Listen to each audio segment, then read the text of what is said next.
farem una comparativa entre els diferents tipus de bateria que s'instal·len en les furgonetes camper. D'una banda, les bateries AGM són les bateries que muntem habitualment, que fa anys que estem muntant, són bateries a la pràctica també que treballen amb plom àcid, però que són estanques i són bateries de servei. I de l'altra, les noves bateries de liti. La primera gran diferència, i és el primer gran condicionant, evidentment, és el preu. Si bé una bateria AGM es mou entorn als 200 euros, una bateria de liti amb certa qualitat se'n va als 1.000 euros. Per tant, estem parlant de 5 vegades més. Però quines són les diferències entre aquestes dues bateries? La primera i molt evident, quan agafem una bateria d'aquestes, és el pes.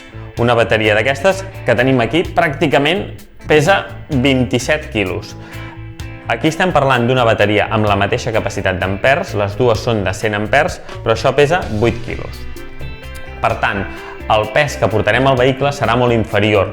A molts clients actualment us recomanem que porteu dues bateries AGM per tenir més capacitat d'emmagatzematge de l'energia, en aquest cas normalment fotovoltaica o la que us entra des del motor del vehicle. Per tant, porteu 50 quilos en bateries. En aquest cas estaríem portant 8 si en portem una o 16 si en portéssim dues. Quines són les diferències? Sempre ens pregunteu quants anys dura una bateria i diem una bateria pot durar entre 5, 7, 8 anys, però realment no es mesura així la vida d'una bateria, no es mesura amb anys, sinó que es mesura amb cicles de descàrrega.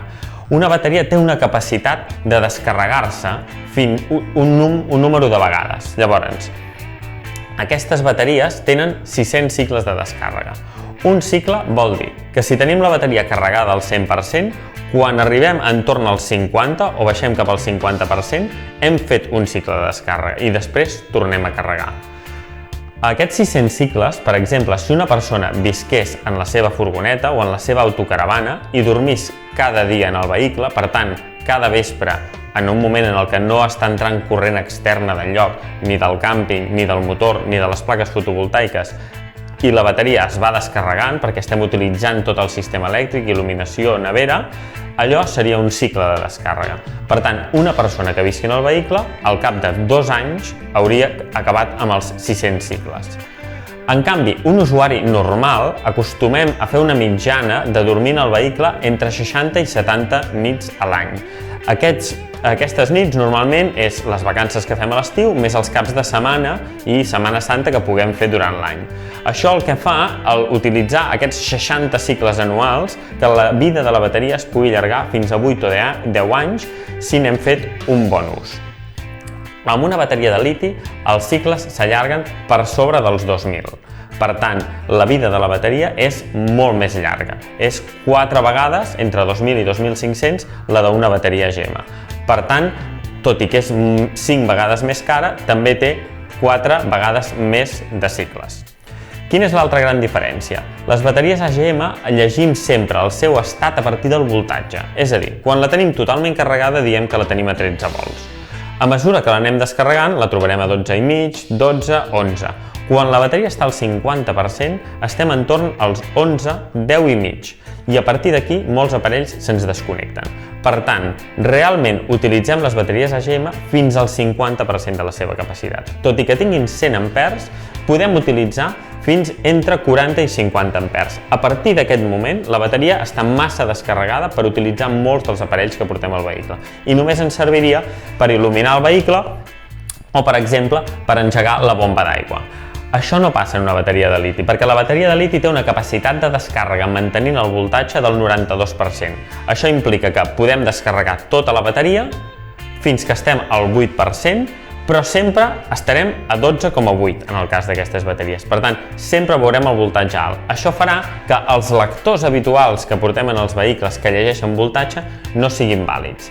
Moltes d'aquestes bateries venen provistes de sistemes, porten un BMS i un Smart que ens permeten des d'una aplicació mòbil llegir quin és l'estat de la bateria i per tant ens dona una informació molt més precisa de quin percentatge de càrrega i descàrrega tenim.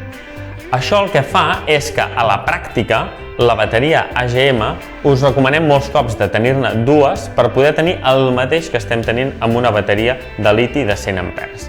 perquè com que la podem descarregar tota, amb una sola tenim molta més capacitat d'amparatge.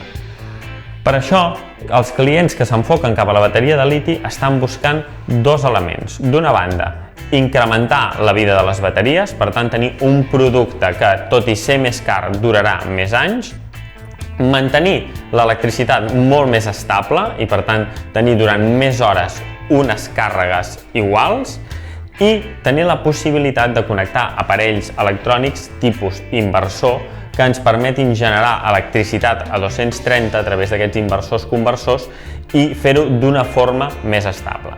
Igualment, com us recomanem a tots els clients, sempre diem que quan anem amb un vehicle i som plenament autònoms, hem d'intentar treballar amb aparells de 12 volts, amb aparells que generin un consum de corrent contínua directe, que no traspassin la corrent dels 12 volts corrent contínua als 230 de corrent alterna, que són els aparells domèstics, perquè això genera un consum molt alt i els propis inversors tenen un consum molt alt que tendeix a matar cicles de bateria. Per tant, aquests cicles que comentàvem, si a sobre portem un inversor d'alta potència, per exemple un inversor de 2.000 watts, cada vegada que utilitzem l'inversor i provoquem una descàrrega més o menys llarga, i llarga en un inversor d'aquestes potències poden ser 20-30 minuts, estem acabant un cicle de la bateria. Per tant, ens podem trobar amb clients que utilitzin inversors d'alta potència que, a l'haver fet usos molt intensius, en un any s'hagin trobat ja sense càrregues en una bateria AGM. Això serà molt diferent si van en bateria de liti, perquè aquí sí que la vida els hi permetrà fer moltes descàrregues d'aquestes intenses, en podran fer moltes més. La idea és explicar-vos els dos productes. Sabeu que majoritàriament els vehicles venen de sèrie amb la bateria AGM. Hi ha algunes marques actualment, com és el cas de Ranger, que ja ens està oferint bateria de liti de 100 amperes de sèrie, que ve de fàbrica. Això ho hem de tenir molt en compte quan ens fixem en el preu d'un vehicle. Hi pot haver un vehicle que el veiem amb el preu potser una miqueta més car, però que està incorporant alguns complements o elements com la bateria de liti que poden ser una important millora de cara a tot el sistema d'autonomia elèctrica del vehicle.